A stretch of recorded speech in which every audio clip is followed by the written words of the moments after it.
Dagsa ng ilang mamimili sa Divisoria dahil nalalapit ng pagbubukas ng klase sa August 29.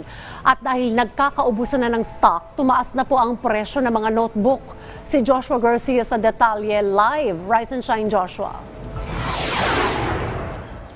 Rise and Shine Pilipinas, Rise and Shine Dayan, mahigit isang linggo na lang ay pasukan na ng mga estudyante. Pero saan nga ba magandang bumili ng mga gamit sa eskwela?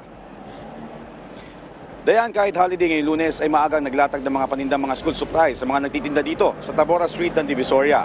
Ayon sa mga nagtitinda, tumaas ang ilan sa mga gamit gaya ng notebook na kung dati mabibili ng 200 to 220 pesos, ngayon ay 250 pesos na kada 10 piraso.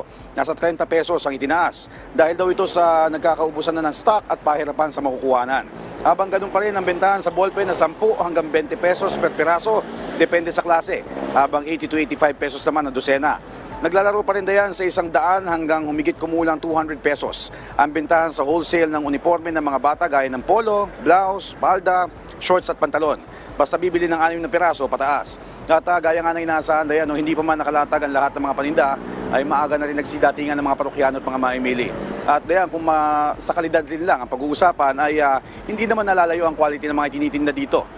Kung ikukumpara sa mga mall, school supply man o uniforme. Kaya sa ating mga ka-RSP na gusto makamenos sa gamit ng mga bata para sa pagbubukas ng klase next week, ay dito na sa Tabora Street, Divisoria pumunta. At sabi nga nila, quality na, mura pa.